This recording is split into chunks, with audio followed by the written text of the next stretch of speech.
Bonjour à tous, donc je suis Florent Lacasse, je suis rédacteur en chef de Bâti Actu. Je suis ravi d'être parmi vous aujourd'hui pour animer la première partie de notre conférence plénière sur la construction neuve. Et je vous remercie d'être aussi nombreux, on vous remercie d'être aussi nombreux malgré le contexte un peu spécial, mais bon, on s'est tous un peu habitués à cette circonstance. Et, on va tout de suite rentrer dans le vif du sujet avec un point sur la réglementation environnementale 2020, application et nouveaux labels. Donc, je rappelle le texte qui rentre en vigueur en logement dès janvier prochain. Et donc, pour cela, j'appelle à me rejoindre sur scène Emmanuel Accardi, sous-directeur de la qualité et du développement durable dans la construction DHUP. Bonjour. Du ministère de la Transition écologique et ministère de la Cohésion des territoires, ainsi que Nathalie Chang, directrice associée du BET Tribu Énergie. Bonjour. Voilà, vous disposez de 20 minutes pour votre intervention. Très bien, bonjour à tous. Alors on va faire un petit duo avec Nathalie, on va prendre la parole alternativement. Nathalie, je crois que c'est toi qui vas passer les slides. Exactement. Et on va faire comme ça. Écoutez, je suis ravi de venir présenter de nouveau à Energy Meeting l'avancée de la réglementation environnementale RE 2020, puisqu'il y a eu dernièrement beaucoup d'avancées, donc on va vous en parler. Alors peut-être pour rappeler... peut-être pour les moins connaisseurs d'entre vous, que cette réglementation environnementale s'inscrit finalement dans un contexte plus large de politique énergétique et puis d'une ambition bas carbone, la stratégie nationale bas carbone. Donc c'est un peu le volet bâtiment, une partie du volet bâtiment neuf de ces différentes politiques, sachant qu'il y a aussi évidemment tout un volet sur la rénovation, on n'en parlera pas là dans cette séquence, mais voilà, il y a vraiment les deux aspects. Pour travailler sur ces questions énergétiques et climatiques, il faut vraiment parler du neuf et de l'existant. Et donc la RE, c'est vraiment le volet bâtiment neuf de la politique énergétique et de la stratégie bas carbone. Donc on a un certain nombre d'ambitions qui sont fixées par la loi, donc c'est important de le rappeler. La neutralité carbone, la réduction de la consommation énergétique, la part des énergies renouvelables et de la chaleur renouvelable qui augmente, les questions aussi de qualité sanitaire et de confort d'usage qui ont été introduites plus récemment dans les lois. Donc tout ça fait que voilà, cette réglementation environnementale s'inscrit dans un contexte beaucoup plus large. Il y a aussi bien sûr l'aspect économie, innovation, j'y reviendrai un peu plus tard. Voilà, Nathalie, on peut passer. Donc, pour rentrer plus précisément dans les objectifs, la réglementation, elle a finalement trois grands objectifs qui se traduisent ensuite par des exigences et des indicateurs bien spécifiques.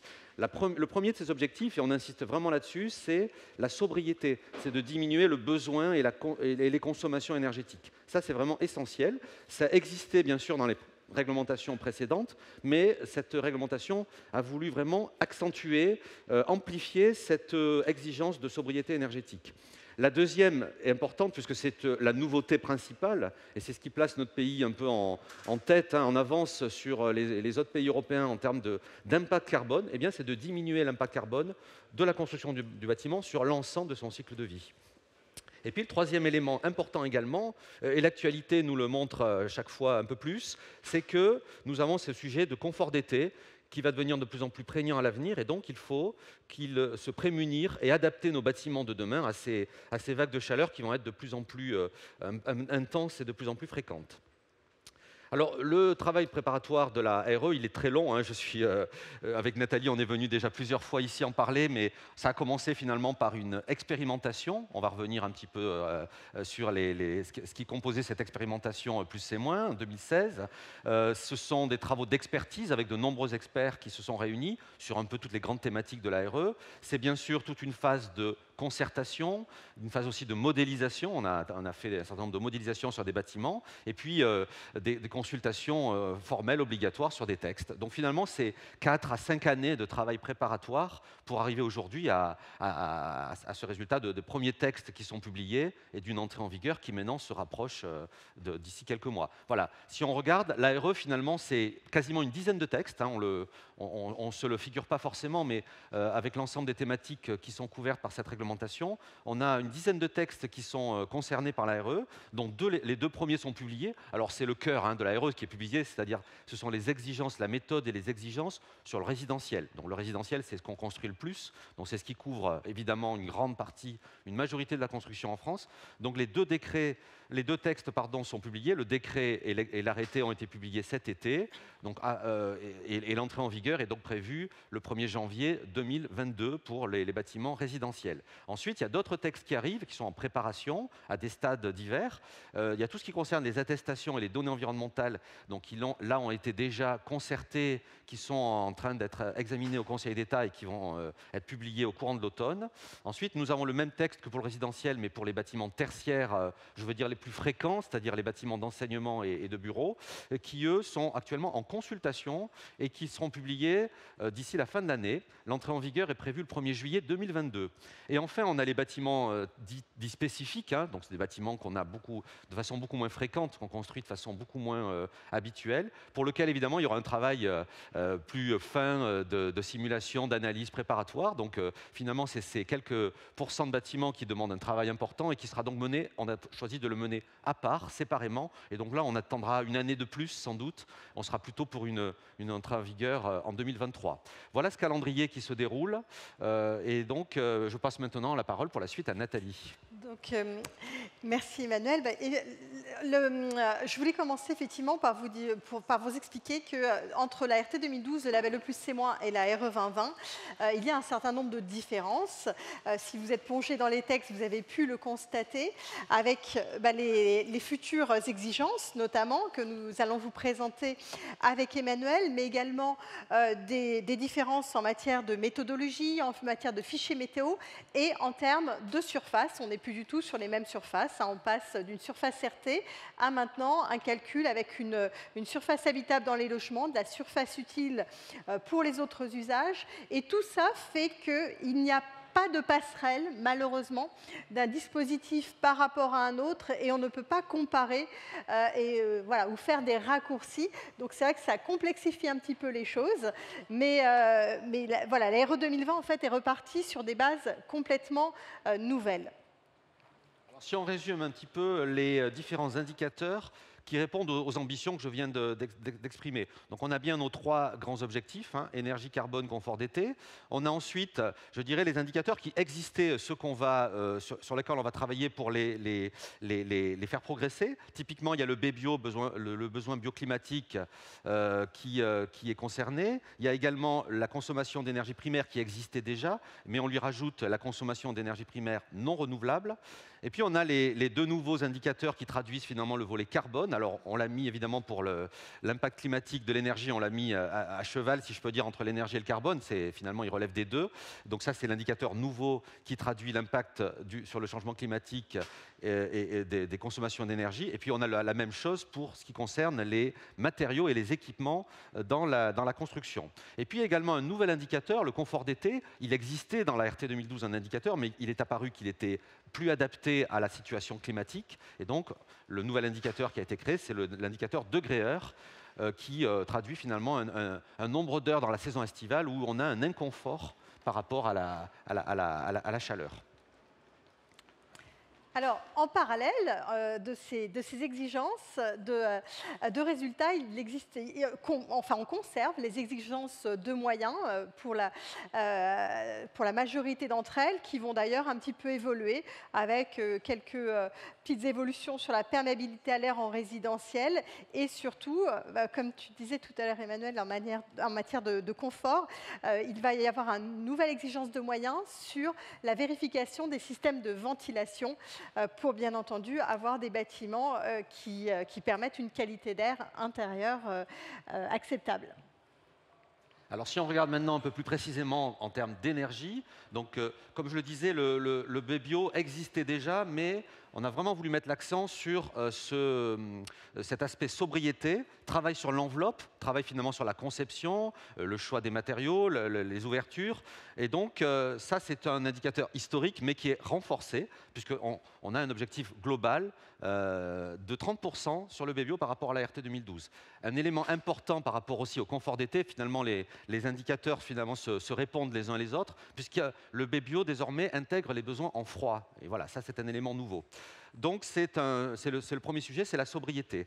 Le deuxième élément, c'est la consommation d'énergie primaire, qui également existait, mais simplement, il a été augmenté de nouveaux usages, comme l'éclairage des parties communes, les ascenseurs, etc. Donc là, l'idée, c'est de réduire fortement les consommations énergétiques et de favoriser des systèmes plus efficaces. Ensuite, on a un indicateur qu'on définit plus spécifiquement et de façon nouvelle, c'est le CEP non renouvelable. Donc là, il traduit finalement l'ambition de la RE de favoriser le recours aux énergies renouvelables. Donc ça, cette diapo synthétise nos 4 indicateurs qui vont être liés à la performance énergétique. Donc ce coefficient BBio dont vous a parlé Emmanuel, ce BBiomax, en fait, intègre effectivement désormais les besoins de froid. Donc ça, c'est quand même la grande nouveauté, mais va tout de même être modulé en fonction d'un certain nombre de paramètres que vont être la zone climatique, s'il y a des combles aménagés, en fonction du bruit, de la surface moyenne des logements et de la surface totale du bâtiment. Et après, on a des valeurs seuil, des BBiomax moyens à ne pas dépasser. Sur la maison, on va être à 63 points et sur l'immeuble collectif, on va être à 65 points. Alors, concrètement, qu'est-ce que ça représente? Finalement, en matière de prestations, ce qu'il faut comprendre, c'est que là, vous avez la courbe qui apparaît là, de manière linéaire en bleu, c'est le coefficient BBiomax. Et là, sur les petits points du graphe, eh bien, vous avez en orange tout en haut, les prestations standards pour un bâtiment qu'on construit aujourd'hui, un immeuble collectif standard, voilà, avec 10 cm d'isolant dans les murs, dans la toiture, sur les planchers bas. Voilà, une isolation complètement standard. Donc vous voyez qu'effectivement, cette isolation standard qu'on utilise habituellement aujourd'hui, elle ne sera plus suffisante pour respecter ce nouveau coefficient BBiomax. Il va falloir le renforcer, donc en augmentant les résistances thermiques, en optimisant la conception bioclimatique, en traitant mieux les ponts thermiques. Enfin, là, on a pas mal de pistes, mais ça va devenir assez compliqué, ça, il faut le savoir, en restant en isolation par l'extérieur. On va vraiment aller au maximum des performances, et c'était une volonté de la DHUP, en fait, de caler ce BBiomax sur le maximum possible des performances d'un immeuble en isolation par l'intérieur. Et bien entendu, à partir du moment où on va passer avec des systèmes sur ossature d'isolation intégrée, comme de l'ossature bois ou d'autres types d'ossature, et bien là, vous voyez qu'on a les petits points gris qui permettent évidemment de gagner énormément par rapport au BBiomax standard. Alors, autre point également, là vous avez sur ce graphe une comparaison des coefficients BBio sur un immeuble collectif de 14 logements pour 3 zones climatiques et avec 3 types d'isolation, une isolation donc standard en béton, une isolation optimisée et puis une isolation encore plus optimisée avec un système sur ossature. Donc on voit ici que sur ce graphe, cet immeuble collectif, en tout cas, on arrive à respecter sans trop de problèmes le coefficient BBiomax, mais on se retrouve avec quelques difficultés, notamment en zone H3, puisque en zone H3, vous voyez la part verte, ça représente les besoins de froid du bâtiment. Et ces besoins de froid étant tellement importants sur un immeuble dans le sud de la France que ça commence à rendre très compliqué et qu'en fait les prestations, alors elles ne sont pas affichées là parce que je n'ai pas le temps de tout expliquer en détail, mais en tout cas on est obligé de renforcer beaucoup les prestations du bâtiment en zone H3, ce qui peut paraître contradictoire, mais pour compenser ces besoins de froid ou alors vraiment d'insister sur une conception beaucoup plus bioclimatique pour limiter cet impact. Alors, concernant le coefficient CEP, donc là, petite nouveauté, eh bien, on intègre des nouveaux usages, en plus des 5 usages RT classiques, chauffage, chaude sanitaire, éclairage, refroidissement auxiliaire. On va prendre en compte également les consommations liées au déplacement dans l'immeuble. Hein. On est sur les ascenseurs, les escalators, les parkings et l'éclairage des parties communes. On retrouve des coefficients de modulation et puis des coefficients d'énergie primaire qui sont assez proches de ce qu'on avait en RT 2012. Bon, le 2,58 passe à 2,3 pour les LEC. Pour les autres énergies, on reste à 1, avec des coefficients seuil de 75 et 85. Alors, il faut que j'aille très vite. Là, vous avez le CEPNR. CEPNR, petite subtilité. Le coefficient de conversion, c'est 1 moins le taux de NR pour les réseaux de chaleur et c'est 0 pour la biomasse. Donc, c'est vrai que le CEPNR vise à vraiment promouvoir les énergies renouvelables de type réseau de chaleur et biomasse. Donc, Emmanuel, un petit mot sur le carbone et l'énergie. Sur le carbone, comme on l'a dit précédemment, donc il y a 2 nouveaux indicateurs. Sur l'indicateur sur finalement l'impact climatique de l'énergie, qui est vraiment lié à limiter fortement le recours aux énergies carbonées dès 2022 pour la maison individuelle et dans les jalons successifs en 2025 pour le logement collectif. À travers cet indicateur qui est le IC Énergie, qui va être renforcé au fil de l'eau de 2022 à 2028. Et là, en fait, c'est ça qui va vraiment faire la différence entre différents systèmes énergétiques, où on va s'apercevoir entre 2022 et 2025, toutes les solutions techniques finalement qu'on connaît aujourd'hui peuvent respecter la RE 2020.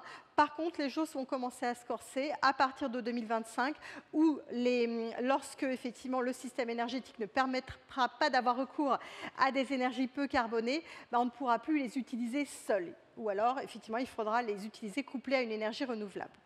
Alors pour ce qui concerne maintenant l'autre nouvel indicateur, l'impact climatique associé aux composants du bâtiment, eh bien là, l'idée, c'est vraiment d'avoir l'empreinte carbone du bâtiment sur l'ensemble de son cycle de vie, de réduire cette empreinte, évidemment, de l'évaluer puis de la réduire, évidemment de favoriser le recours à des matériaux qui sont plus faiblement émetteurs et qui sont capables de stocker du carbone. C'est une exigence de la loi Elan, il faut le rappeler, et donc ça, c'est évidemment une préoccupation qu'on a eue dans la fixation des exigences de cette réglementation.